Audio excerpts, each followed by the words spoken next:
So GPU bottlenecking and CPU bottlenecking. What are they? How does it affect you in games? And how can you fix them? You're gonna learn that all in today's video. Let's go. So what exactly is CPU and GPU bottlenecking?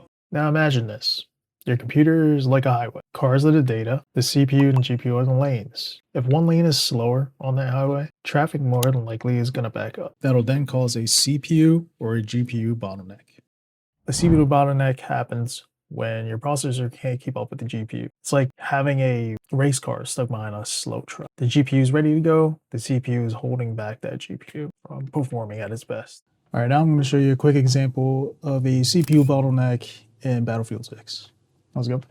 I am playing at 1440p because I'm trying to push more of the CPU in this situation. You can see the CPU usage is really high. This is the case where I'm more CPU limited because the CPU can't keep up with the GPU. And this is a good example right here using Battlefield. The CPU can only push 100, about 100 FPS. The GPU showing that it can push 170 plus. This is a perfect example of a CPU bottleneck. GPU is not being maximized, it's not at 100%. And your CPU is doing a lot of the heavy lifting right now, or trying to keep up with the GPU, but it can't. So a GPU bottleneck, on the other hand, is pretty much the opposite.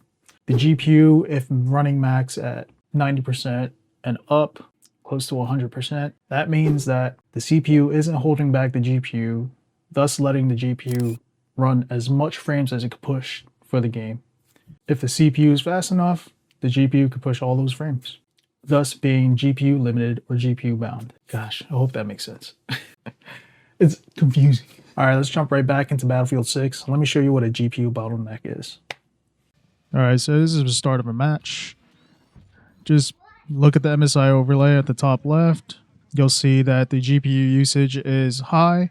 So it's not completely maxed out, but it's up there. So it's hovering past 90%. So what you want to do is just pay attention. When you're low in your graphic settings, especially for the GPU settings and stuff like that, like the presets and the resolution using DLSS, if your GPU is still maxing out at 90 plus and your FPS is staying the same, just know that you're GPU bound in that situation. Fixing a bottleneck isn't always about spending money.